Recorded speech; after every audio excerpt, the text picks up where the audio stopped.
오늘은 예수님이 우리 죄를 대신해서 십자가에서 죽으시고 이제 예루살렘에 입성하신 것을 기념하는 종려 주일이고요.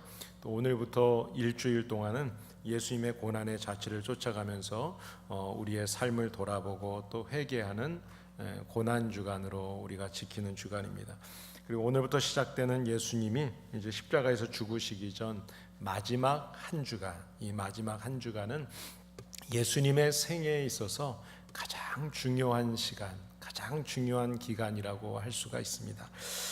신약 성경에 보시게 되면 사복음서 전체가 89장으로 되어 있는데요. 그 중에 29장이 예수님의 모든 삶 속에서 이 마지막 일주일에 대한 기록입니다.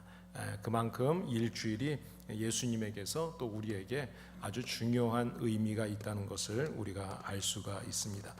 오늘 우리가 함께 읽었던 이 본문의 말씀은 이제 예수님께서 3년 동안의 공생의 사역을 마무리하시고 이제 마지막 한 주간을 시작하시기 전에 제자들과 마지막으로 함께 지냈던, 함께 하셨던 그 시간입니다.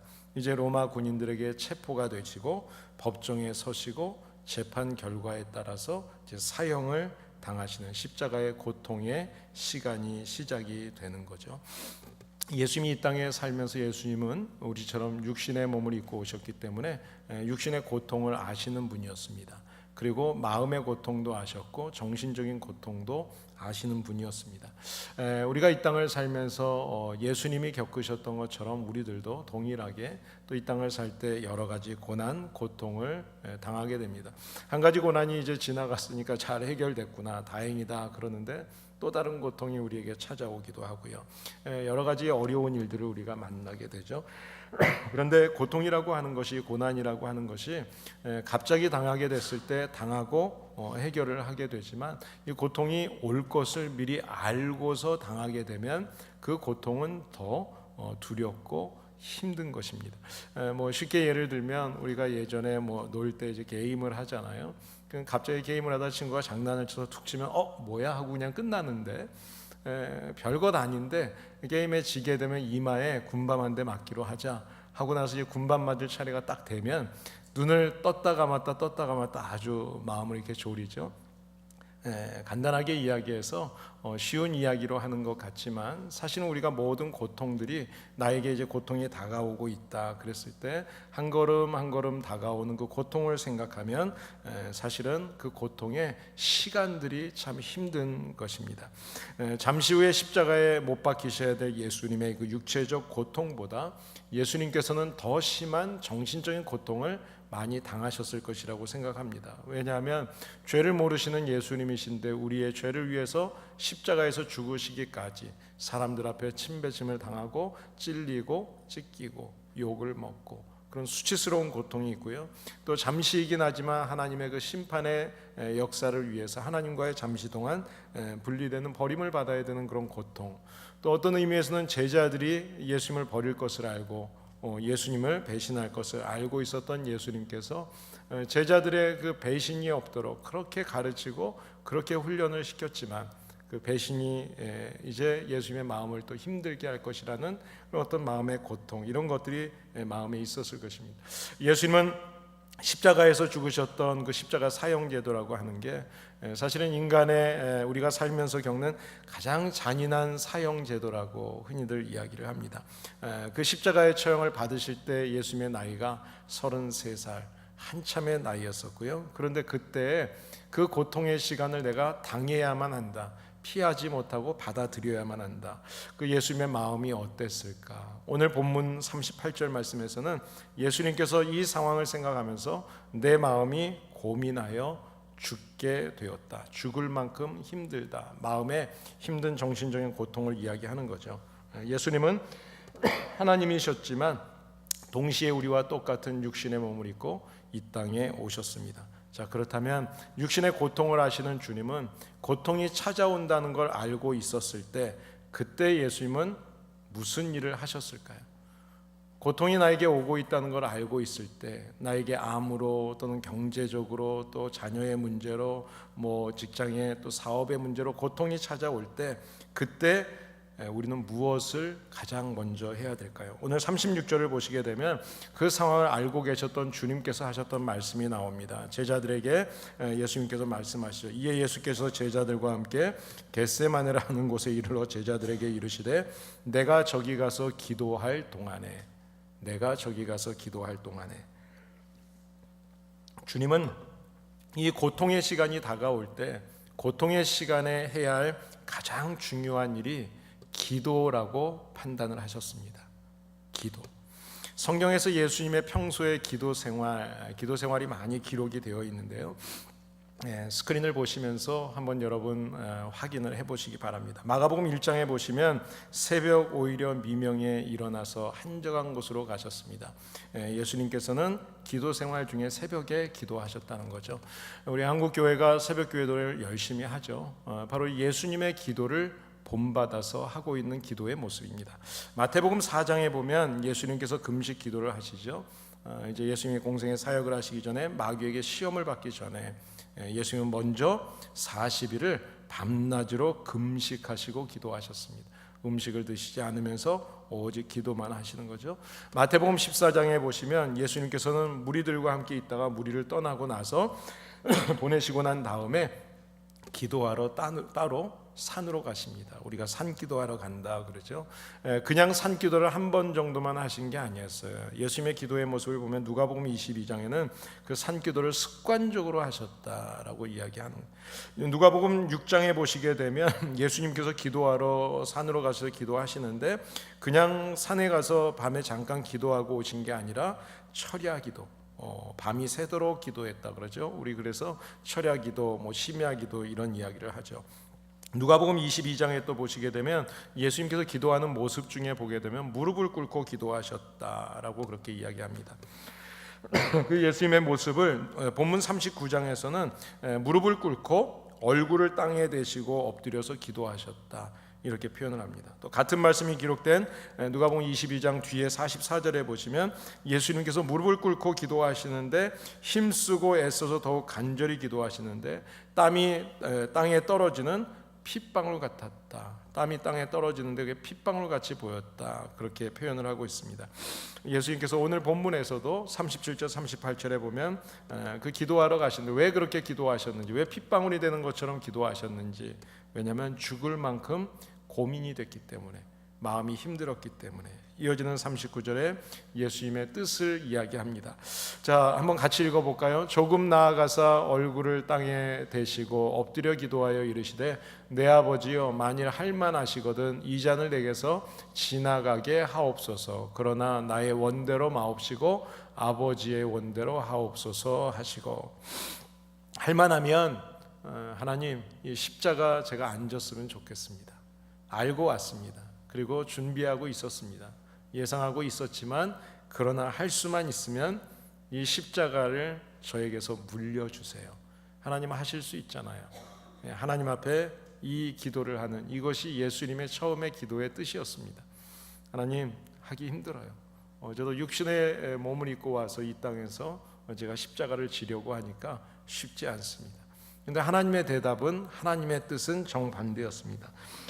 예수님께서 십자가에 매달려서 비참하게 죽으심으로 인해서 우리의 죄 문제를 사하시는 것이 하나님의 뜻이었습니다.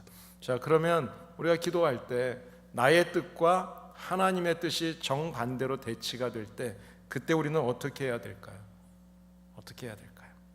우리가 이미 잘 알고 있는 것처럼 내 기도를 버려야 되죠. 내 뜻을 내려놔야 되죠. 사실은 기도가 힘든 것은 기도하는 그 시간이 힘든 것이 아니라 바로 이것이 힘든 겁니다.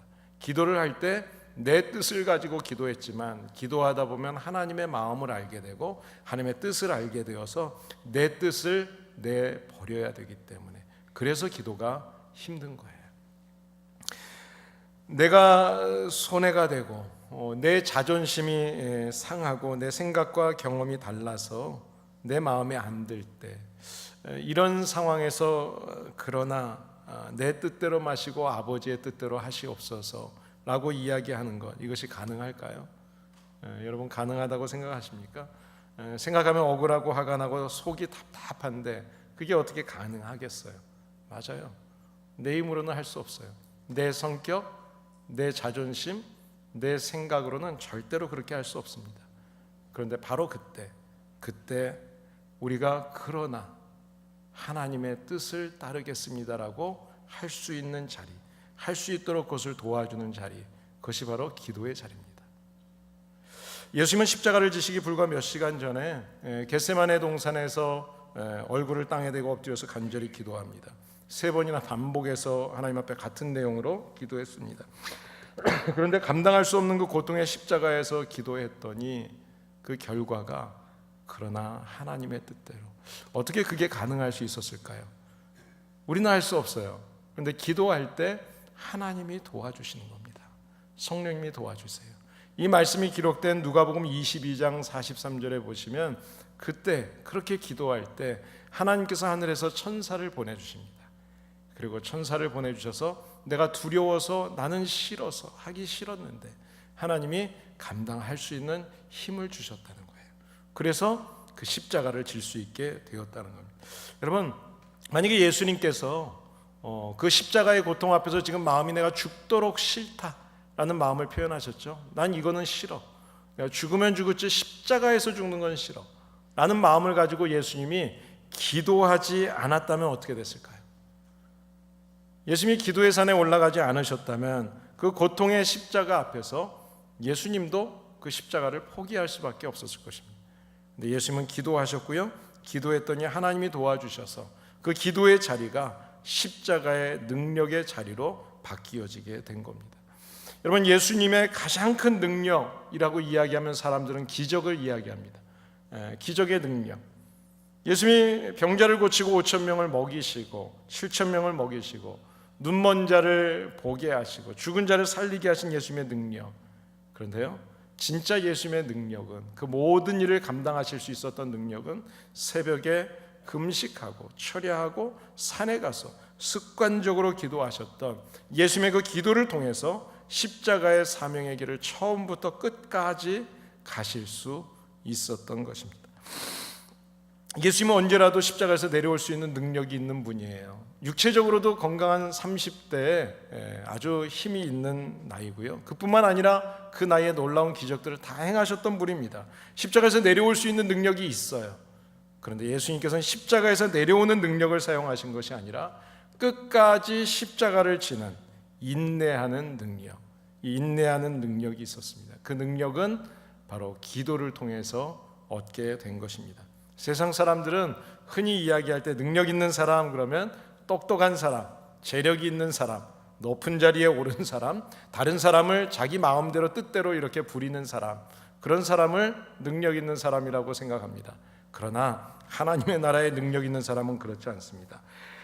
내가 손해가 되고 내 자존심이 상하고 그리고 내 생각과 내 경험과 달라서 내 마음에 들지 않지만 그럼에도 불구하고 내 뜻을 내려놓고 기도의 자리에서 하나님의 뜻을 이루어내는 사람, 그 사람이 하나님 나라에 능력 있는 사람입니다.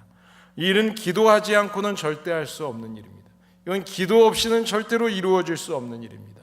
그래서 예수님도 인간의 몸을 입고 오셔서 내 자존심, 내 생각, 내 경험, 분명히 틀렸다고 생각하는 그것이지만 그것을 포기하기 위해서 예수님은 기도하셨습니다. 처음에는 할 수만 있으면 내 뜻대로 되게 해달라고 하나님 앞에 도움을 구했지만 결국은 기도 중에 하나님의 뜻을 깨닫고 하나님의 뜻대로 해달라고 기도한 것입니다. 이 예수님의 기도의 모습을 통해서, 예수님의 마지막 기도의 모습을 통해서 우리는 기도가 무엇인지를 배우게 됩니다. 기도란 무엇인가?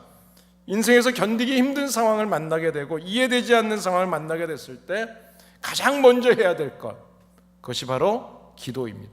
하나님의 뜻을 알기 위해서 하는 것이 바로 기도입니다. 하나님의 뜻을 알기 위해서 내가 결정한 것을 하나님이 이루어 달라고 도움을 요청하는 것이 기도가 아닙니다. 진정한 기도는 내 결정이, 내 생각이, 내 판단이 하나님의 뜻에 맞는지 여쭤보고 아니면 돌이키게 해달라고 기도하는 것, 이것이 바로 진정한 기도입니다. 우리의 삶에서도 가장 힘든 결정이 뭐예요? 살면서 보면 내 뜻을 내려놓는 게 가장 힘들죠. 내 생각이 맞는 것 같은데 이 뜻을 버려야 될 때, 포기해야 될 때, 이것이 사실은 가장 힘들어요. 여러분, 사랑하는 부부가 부부관계에서 그렇게 좋아하고 사랑하는데 어떤 주제 하나, 서브젝트 하나를 놓고 이야기를 하다 보면 그 문제 때문에 뜻이 맞지 않아서 그 작은 그 주제가 큰 위기를 만들어내는 것을 종종 보게 되죠. 우리가 살면서 그렇잖아요. 사회기관도 마찬가지고 정부도 국회도, 아니 교회조차도 얼마나 많은 사람들이 싸웁니까? 그 싸우는 이유는 뭐예요? 그 싸우는 이유의 그 내용 안에 보면 내 뜻을 관철시키기 위해서 싸우는 거잖아요.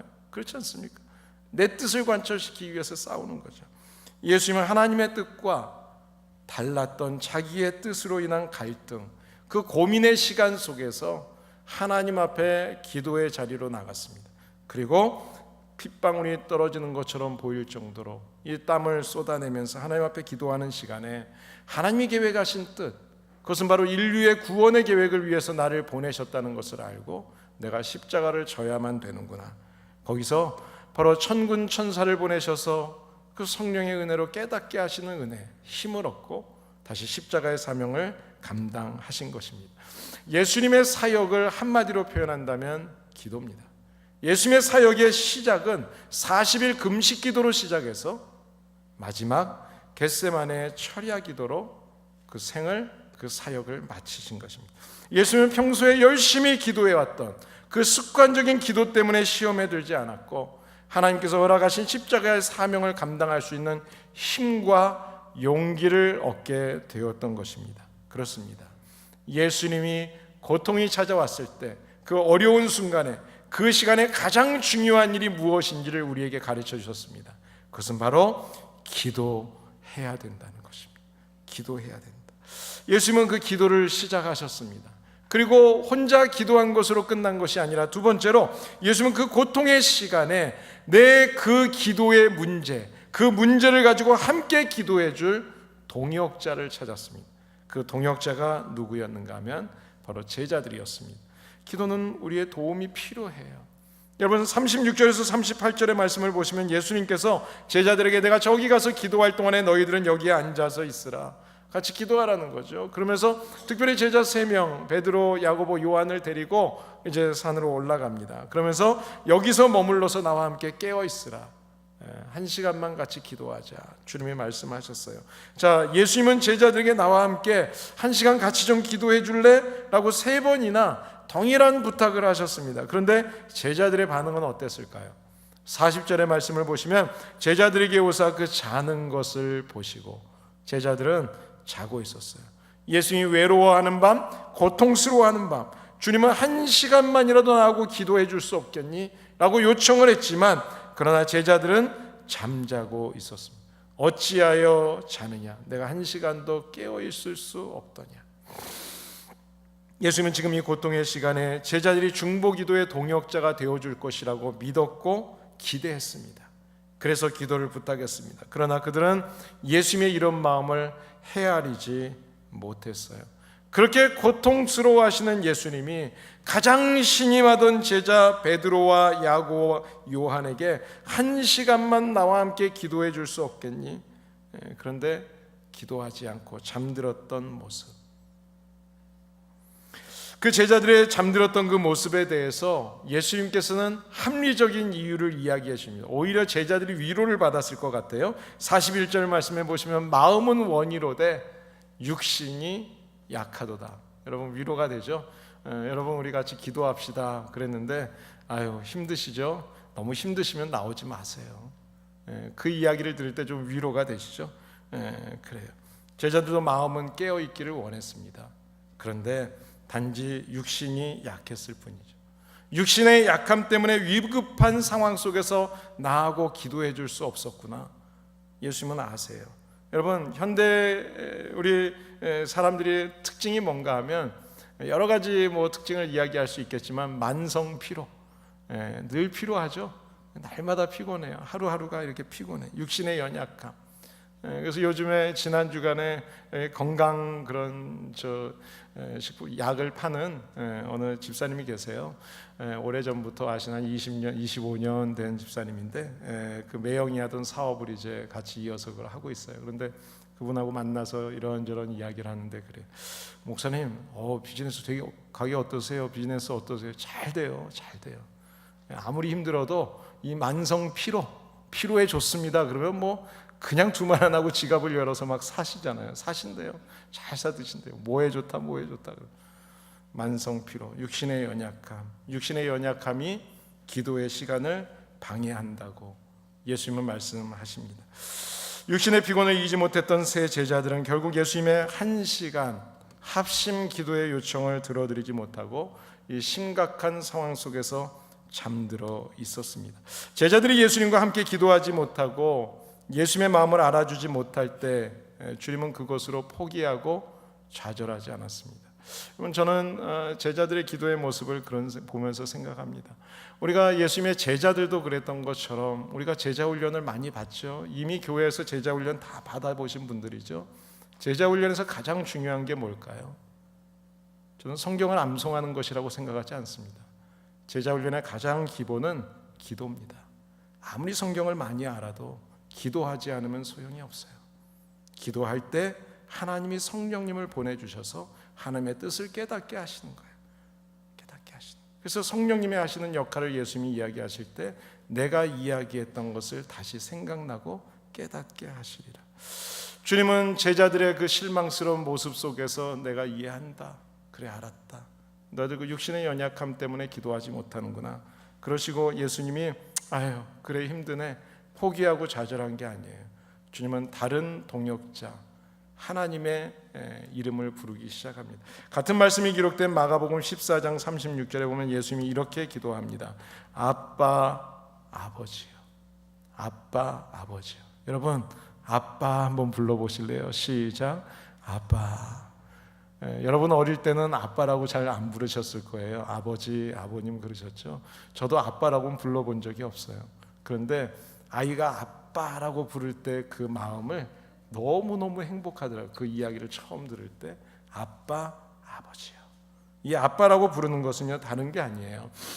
예수님께서 이제 마지막 누구에게도 기댈 수 없고 의지할 수 없는 상황 속에서 나의 아버지, 아빠, 그분은 내 심정 아시죠? 마지막 그 하나님 아빠 아버지 앞에 기대고 싶은 심정으로 지금 마음속에 있는 자기의 그 고통, 절망, 그 아픔을 다 끄집어내는 거죠. 아무도 나와 함께 할 수 없는 그런 사람들이 없을 때 그때 하나님은 그래도 내 마음을 아신다. 여러분 예수님의 지금 마음이 어땠을까? 예수님은 고독하고 외로우셨습니다. 요한복음 16장에 보시면은요 주님께서 그 주님의 심정을 이렇게 표현합니다. 같이 한번 볼까요? 시작. 보라 너희가 다 각각 제 곳으로 흩어지고 나를 혼자 둘 때가 오나니 벌써 왔도다.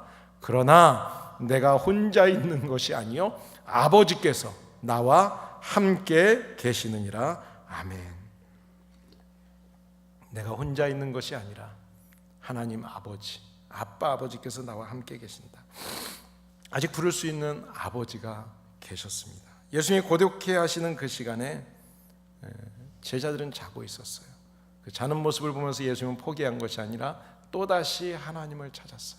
하나님 앞에 기도했습니다. 자, 예수님이 고독해 하는 그 시간에 제자들이 자고 있었는데 자고 있을 때 무슨 일이 벌어졌습니까? 오늘 본문의 내용을 보면 제자들이 피곤해서 자는 그 순간에 사건이 터졌습니다. 자, 이제 가룟 유다를 앞세운 군병들이 그들에게 들이닥쳤습니다. 위기의 상황이 왔어요. 그런데 그렇게 1시간만 좀 기도하자고 예수님이 3번씩이나 깨우면서 이야기할 때 그냥 정신없이 자던 그 제자들이요 자기들을 잡으러 왔다는 군사들이 왔다는 이야기를 딱 듣는 순간에요 벌떡 일어납니다. 벌떡 일어나서 순간적으로 칼을 빼가지고 군사의 귀를 쳐버려. 얼마나 순발력이 좋은지 한순간에. 여러분 여기에서 예수님의 경고의 말씀이 생각이 납니다. 예수님은 제자들의 육신의 연약함을 인정하시지만 그래도 기도해야 될 이유를 말씀하시면서 41절에 이렇게 말씀하셨습니다. 시험에 들지 않게 깨어 기도하라. 시험에 들지 않게 깨어 기도하라. 예수님께서는 제자들에게 기도해야 할 때, 기도를 해야 할 그 시간에 기도하지 않게 되면 반드시 시험에 빠진다, 예수님이 말씀하셨어요. 예수님은 사람들을 때리는 사람이 아닙니다. 치는 사람이 아니에요. 칼로 찌르는 분이 아니었어요. 그런데 제자들은 칼을 뽑아서 자기를 대적하는 사람을 향해서 칼을 내리쳤습니다. 그뿐만이 아니죠. 기도하지 않으면 시험에 빠진다는 것은 그 이후의 말씀에서 우리가 금방 보게 됩니다. 어떤 일이 생기죠? 베드로가 시험에 빠졌습니다. 어린 여자아이가, 종아이가, 여종이 너도 나사렛 예수의 사람이잖아 라고 이야기했더니 비겁하게 모든 사람들 앞에서 야, 네가 하는 말이 도대체 무슨 말인지 나 알지도 깨닫지도 못하겠다, 비겁하게 예수님 앞에 예수님을 부인합니다. 왜 비겁해졌어요? 시험에 들었어요. 왜 시험에 들었어요? 기도하지 않았기 때문에. 두 번째 질문에 베드로가 같은 대답을 하면서 더 이제 그 비난의 농도가 더 짙어집니다. 맹세하고 부인하면서 나는 그 사람을 도무지 알지 못한다. 한 번 시험에 빠진 사람은요, 계속해서 시험에 빠지게 돼요. 끝없이 비겁해지는 거예요. 조금 후에 곁에 섰던 사람이 베드로를 향해서 이야기합니다. 너 그 무리잖아, 그 도당이잖아, 한패거리라는 거죠. 너 예수하고 한패거리잖아. 너 말투를 보니까, 너 액센트를 보니까 그 사투리가 너 갈릴리 사람이야. 근데 왜 갈릴리 사람이 아니라 그래? 왜 거짓말해? 그때 예수님을 저주합니다. 그러면서 나는 그 사람을 알지 못한다고 또다시 맹세합니다. 그날 밤 주님과 함께 1시간만 함께 기도를 할 수 있었다면 베드로는 시험에 빠지지 않았을 것입니다. 훗날 베드로가 그때 그 사건이 얼마나 마음에 힘들었는지, 자기의 아픈 마음, 자기의 그 후회스러운 마음을 성경에 기록을 해놨는데요. 베드로전서 4장에 보면 이런 말을 합니다. 아시아에 이제 흩어진 그리스도인들이 있었는데요, 박해받고 막 그러면서 흩어진 그 초대교회 성도들에게 편지를 써서 이야기하면서 이제 만물이 가까웠다 그러면서 너희는 정신을 차리고 근신하면서 기도해라 권면해요. 왜냐하면 자기가 기도하지 않다가 시험에 빠졌거든요. 예수님을 부인했거든요. 사랑하는 여러분, 내일부터 고난주간 저녁기도회 한 주간 합니다. 월요일부터 금요일까지입니다. 예수님이 인간의 몸을 입고 오셨기 때문에 예수님은 십자가에 못 박히는 고통이 얼마나 견디기 힘든 고통인지 예수님도 아셨습니다. 그때 예수님은 가장 먼저 해야 될 것이 이 고통의 문제를 가지고 기도라는 것을 아셨습니다. 그래서 가장 먼저 기도하셨습니다. 처음에 할 수만 있으면 이 잔을 내게서 거두어 주세요. 이 고난을 치워 주세요. 하나님 하실 수 있잖아요. 그런데 기도하는 중에 내 뜻대로 마시고 하나님의 뜻이 이루어지도록 저를 사용해 주세요. 다시 기도하시게 되었습니다. 여러분, 기도라고 하는 것은 내 욕망을 채우기 위해서 하나님을 설득하는 게 아닙니다. 기도하는 것은 처음에는 내 소원, 내 욕망으로 하나님을 설득하려고 혹시 했다 할지라도 기도하는 중에 마침내 내 생각을 버리고 하나님의 생각, 하나님의 뜻을 이루기 위해서 하나님께 설득당하는 것, 이것이 바로 기도입니다. 그러니까 기도는 설득당하러 가는 거예요. 하나님 앞에 설득당하기 위해서 기도하는 거예요. 그래서 기도의 시간은 힘이 든 거예요. 하나님의 마음을 알 수 있는 유일한 방법이 기도이기 때문에 기도하면 하나님의 뜻을 깨닫습니다. 사랑하는 여러분, 죄 없으신 예수님도, 그 능력이 많으신 예수님도 기도하셨다면 날마다 하나님의 뜻을 알기 위해서 기도하고 계십니까? 중요한 선택의 순간 앞에서 여러분은 정말 하나님의 뜻이 무엇인지 밤새도록 기도해 보시고 결정하십니다.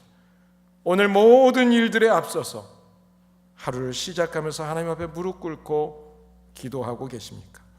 그리스도인들이 잠들면 세상이 잠듭니다. 그러나 그리스도인들이 깨어 있으면 세상이 깨어나게 될 것입니다. 내가 기도하면, 부모가 기도하고 우리가 기도하면 우리의 가정이 살아나게 됩니다. 우리가 기도하면 우리의 자녀들이 자기의 가야 할 길을 바로 알고 똑바로 가야 할 길을 가게 될 것입니다. 지금 쓰러져 있는 자리, 절망했던 자리, 낙심했던 그 자리에서 우리는 성령님께서 주시는 힘과 용기로 다시 일어나 주님의 자녀답게 살게 될 수 있을 줄을 믿습니다. 여러분, 예수님은 제자들을 데리고 다니시면서 제자들에게 많은 것을 가르쳤는데요, 기도에 대해서 참 많이 가르쳤습니다. 근데 기도를 가르치면서 예수님은 방법도 여러 가지 다 보여주셨고 가르쳐 주셨습니다. 근데 그 방법 중에 주님이 이런 말씀을 하십니다. 두세 사람이 합심해서 같이 기도하면 하나님께서 들으시고 하나님 아버지께서 반드시 이루어 주신다. 여러분 믿으십니까? 주님은 지금 그 세 사람을 불렀어요. 베드로야, 야고보야, 요한아, 나하고 같이 함께 기도하자. 그 주님께서 오늘 우리에게 요청하신다고 생각합니다. 사랑하는 여러분, 이 시간 그리고 앞으로 한 주간 또 하나님 앞에서 함께 기도하십시다. 하루에 한 시간만 나와 함께 기도해 줄 수 없겠니? 주님은 우리들에게 요청하고 계십니다. 카네기라고 하는 사람 여러분 아마 잘 아실 겁니다. 제가 종종 이야기하지만 19세기의 세계 경제의 거장이 됐던 그 비결을 묻는 기자에게 한마디로 이렇게 이야기했습니다. I pray every day. I pray every day. 나는 날마다 기도합니다. 그렇게 거장이 될 수 있었던 이유, 그 이유는 단 한 가지, 매일 기도합니다. 기독교의 역사를 시작했던 오순절 성령의 역사, 이 역사는요 혼자 기도한 것이 아니라 120명이 함께 모였습니다. 그리고 한 자리에서 같이 기도할 때 그곳에서 그 합심하는 기도 중에 우리 기독교가 탄생하게 되는 것입니다. 우리가 기도하는 모습을 보면 그 가정의 앞날을 알 수 있습니다. 기도하는 무리들의 모습을 보면 교회 공동체의 장래를 이미 알 수 있습니다. 계산이 나오는 거죠. 초대교회의 기적이 많이 일어났던 비결은 간단합니다. 그들은 모일 때마다 모이면서 기도에 힘썼습니다. 기도에 힘썼습니다. 이 말을 요즘 말로 바꾸어서 이야기하면 기도에 올인했다는 거예요. 기도에 올인했다는 거예요. 우리가 기도를 시작하면 그 기도 가운데서 역사해 주시는 하나님, 나는 기도만 했는데 먼저 일해 주시고 그 결과를 주시는 하나님을 믿고 기도하는 거죠. 오늘 우리가 함께 묵상한 이 말씀이 고난주간의 교훈이 되어서 비록 우리의 육신은 약하지만 그러나 고난주간 기도에 한 시간 함께 같이 최선을 다해서 기도하고 그 기도가 우리도 예수님처럼 습관이 되어서 그 습관이 우리의 체질이 되고 그래서 날마다 기도로 저와 여러분들이 모든 시험과 고난을 이겨내는 승리하는 성도, 가정, 교회 되시기를 예수님의 이름으로 축복합니다.